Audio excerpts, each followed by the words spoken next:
It was the late 18th century, and Bashorun Gaa, one of the most feared men in Yoruba history, had orchestrated the execution of not one, but 4 kings of Oyo, one after the other.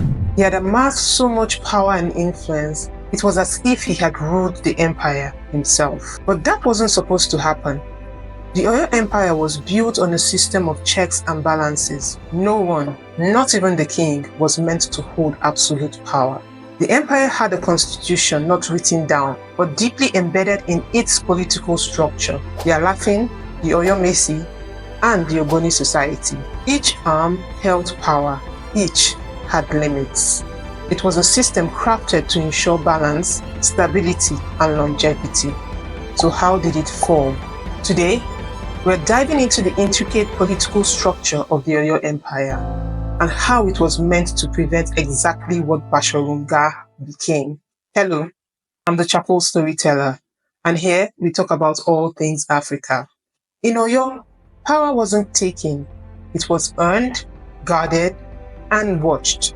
Long before colonial flags scarred African soil, the continent had kingdoms, empires, tribes that possessed their own form of self-governance. They developed political structures to manage their territories and govern their people. Such was the Oyo Empire. At the heart of Oyo's rise lay a unique political architecture, a monarchy, powerful councils, and a web of checks and balances woven tightly to prevent any man from becoming a tyrant. Now, at the top of this system stood the Alaafin, the supreme ruler, the living symbol of the empire's might.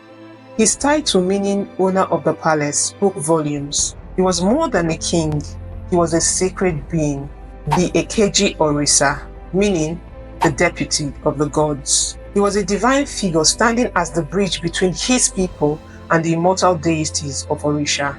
The Alaafin of Oyo was no mere king. He was the living heartbeat of the empire.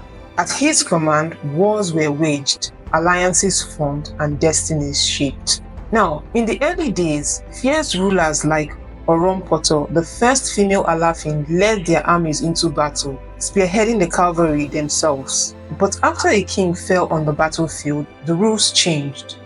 No Alaafin would personally lead troops again. Instead, the Are Onakankafo, the supreme general, fought on the Alaafin's behalf.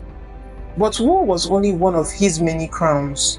He was also the high priest of the empire, presiding over sacred rituals, ensuring the Orisha blessed the land and its people.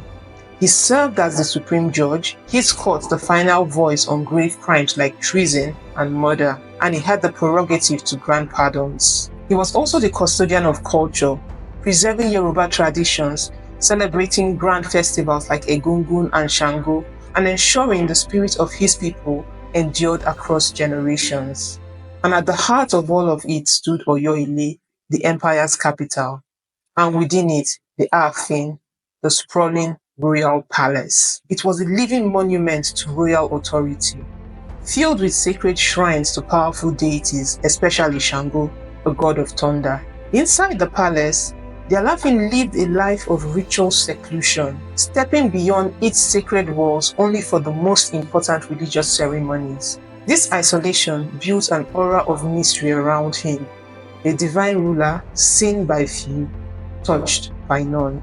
But despite his immense prestige, despite his divine aura, the Alaafin's power was never absolute. His rule was conditional, not autocratic. The title, Deputy of the Gods, gave him spiritual authority, yes, but it did not grant him unchecked control. His legitimacy was bound to tradition, bound to law, and kept in balance by powerful human institutions. There were 7 men who could challenge him, 7 powerful figures who had the authority to demand his death if he betrayed the trust of the empire. Meet the Oyo Mesi.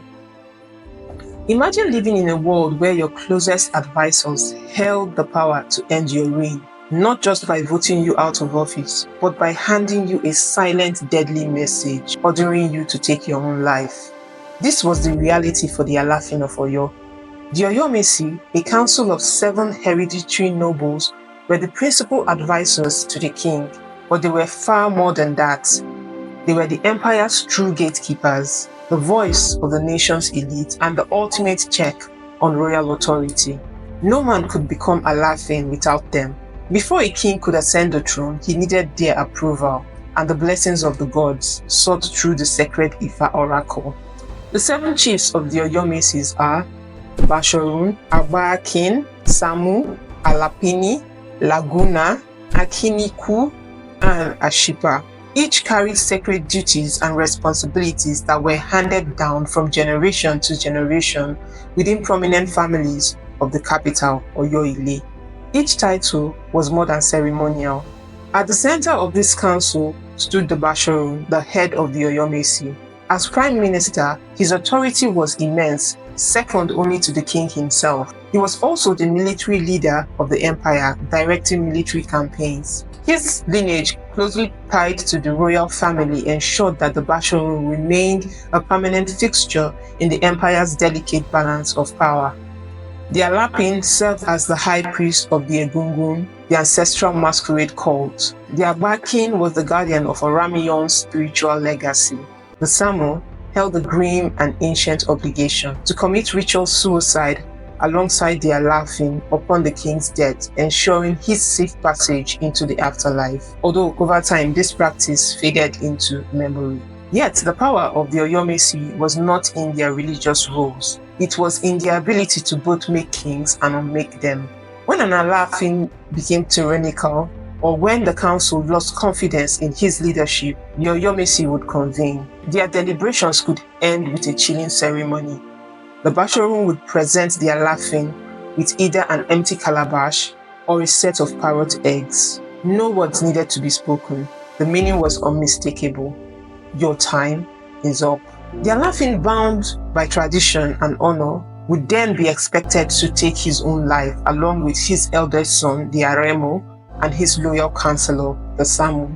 The Oyo Mesi embodied the will of the nobility and by extension, the will of the people. Their mission was clear: protect the empire from the corruption of unchecked power and guide the Alaafin to rule wisely and justly.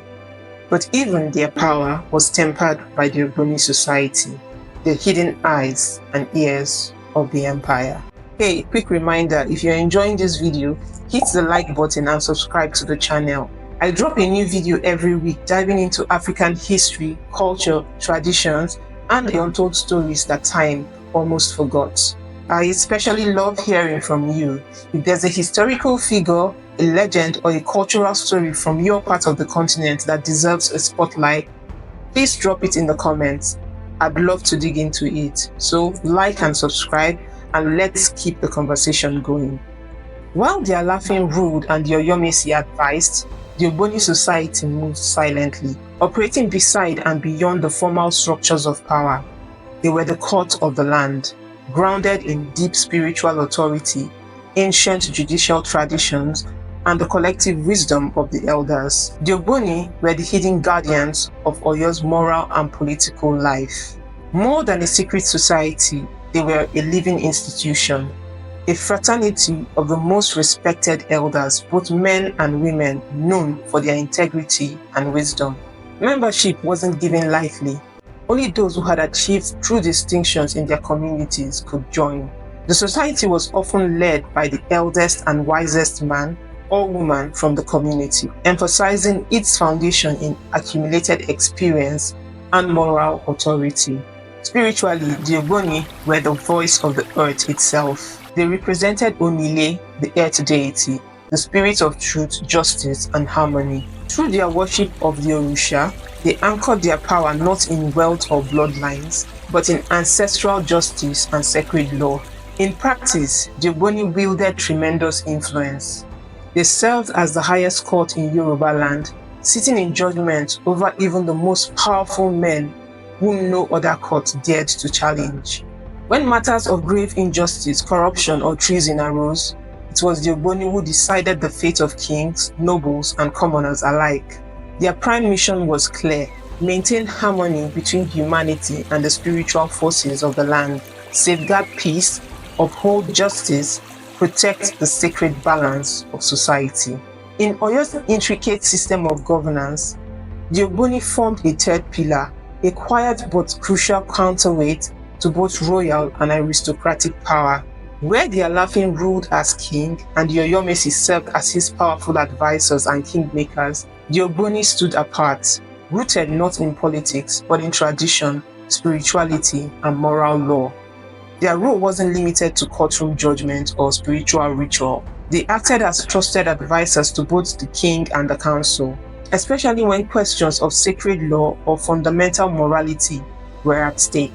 When tensions rose, such as the Oyo Mesi threatening to depose a king, or when ambition clouded judgment, the Ogboni could intervene, counseling restraint or demanding justice. In civic life too, they held great importance. As a kind of town council, they mediated disputes, resolved conflicts, participated in the selection and installation of new kings, and oversaw sacred funeral rites, ensuring that tradition was honored even in death.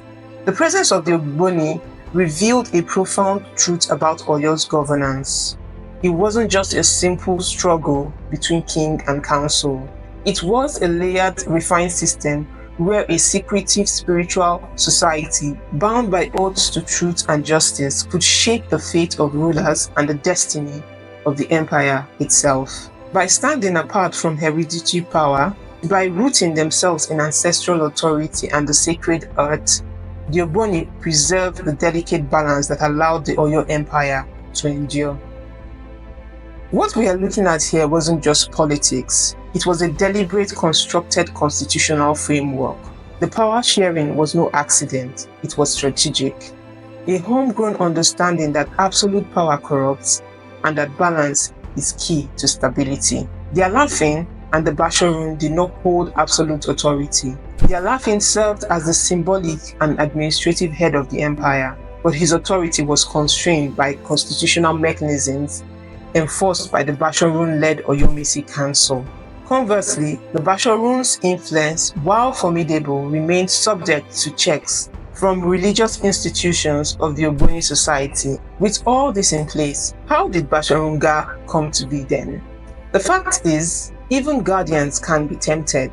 The immense influence concentrated in the hands of the Oyo Mesi, and particularly the Bashorun, carried a dangerous potential. The very council meant to prevent tyranny could, under the wrong leadership, become tyrannical itself, replacing one despot with another cloaked in noble robes. This system held strong for centuries, allowing Oyo to grow into one of the most formidable empires in West Africa. It was a model of governance that combined pragmatism, spirituality, and deep political insight. But no system is ever perfect. Oyo's balance of power wasn't fixed, it was fluid, constantly shifting depending on the personalities involved. A strong Alaafin could tip the scales one way, a powerful Bashorun could tip it another. In the mid-18th century, Bashorun Gaa rose not as a protector of that balance, but as a tyrant. Armed with political clout and rumors of supernatural powers, he weaponized his position to eliminate 4 Alaafins in succession. It started with Alaafin Labisi in 1750, who reigned for an incredibly short period, some accounts say as little as 17 days, before being forced to commit suicide due to Gaa's machination. Alaafin Awonbioju in 1750, the same year, succeeded Labisi. His reign was also very short, lasting around 130 days, before Gaa had him killed for refusing to prostrate to him. Though Alaafin Aboloaje's reign was longer, approximately from 1750 until around 1770, he was installed by Gaa but eventually met a similar fate, reportedly committing suicide under duress. And lastly, Alaafin Majeogbe, who succeeded him. He put up more resistance and even managed to inflict some harm on Gaa, poisoning him, leading to paralysis, before he too was killed. Homage and resources meant for the king began flowing to Gaa. He ruled with fear, sheltered criminals, and twisted the council's power to serve his own ends. So, in a cruel irony, the institution designed to check tyranny became the source of it. This was the system's greatest weakness. It wasn't just the structure that mattered, but the people operating within it. When those actors disregarded limits, the framework could be and was hijacked. And so, by the late 18th and early 19th centuries, the empire faced pressure it could no longer absorb, such as internal rivalries, political revolts, and the rising threat of the Fulani Jihad from the north. The carefully crafted balance that once held Oyo together now cracked under the weight of shifting realities. The fall of the Oyo Empire wasn't just the story of military defeat or economic downturn.